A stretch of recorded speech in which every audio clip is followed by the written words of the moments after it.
নির্বাচিত সরকার প্রতিষ্ঠা না হওয়া পর্যন্ত আন্দোলন জারি রাখুন। নির্বাচিত রাজনৈতিক সরকার প্রতিষ্ঠা না হওয়া পর্যন্ত আন্দোলন জারি রাখার জন্য নেতাকর্মীদের প্রতি আহ্বান জানিয়েছেন বিএনপির স্থায়ী কমিটির সদস্য সালাউদ্দিন আহমেদ। মঙ্গলবার 17 সেপ্টেম্বর বিকেলে নগরীর আলমাস মোড় চট্টগ্রাম বিভাগীয় বিএনপি আয়োজিত কেন্দ্র ঘোষিত গণতন্ত্রের শোভাযাত্রার পূর্বে সমাবেশে প্রধান অতিথির বক্তব্যে তিনি এসব আহ্বান জানান।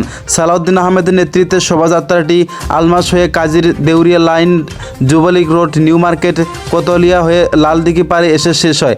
আওয়ামী লীগ আমলে গুমের শিকার হয়ে দীর্ঘ 9 বছর ভারতের নির্বাসন থেকে ফিরে আসা সালাউদ্দিন আহমেদ বলেছেন, 1996 সালে বাংলাদেশের তত্ত্বাবধায়ক সরকারের প্রবর্তন আমরা করেছিলাম। বাংলাদেশ জাতীয়বাদী দলের নেতৃত্বে খালেদা জিয়ার নেতৃত্বে সেই কেয়ারটেকার সরকার বিলুপ্ত করে শেখ হাসিনা বাংলাদেশের নতুনভাবে স্বৈরাচার ও ফ্যাসিবাদী শাসনের প্রবর্তন করেছেন। অন্তহীন সংগ্রাম, ত্যাগ, তিতিক্ষা, রক্তশ্রম এবং প্রাণের মধ্য দিয়ে বাংলাদেশের মানুষ পুনরায় স্বাধীনতা অর্জন করেছেন। এই স্বাধীনতা, এই গণতন্ত্রের জন্য যারা যুদ্ধ করেছে, বৈষম্যহীন সমাজ ব্যবস্থা প্রতিষ্ঠার জন্য যারা বুকের তাজা রক্ত ঢেলে দিয়েছে, তাদের মধ্যে বাংলাদেশের প্রথম শহীদ রংপুরের সাইদ, দ্বিতীয় শহীদ চাকুরিয়া পেকুয়ার সন্তান ওয়াসিম সমস্ত গণতান্ত্রিক সংগ্রামে, আন্দোলনের যুদ্ধে চট্টগ্রাম সমন্বয়ে নেতৃত্ব দিয়েছেন।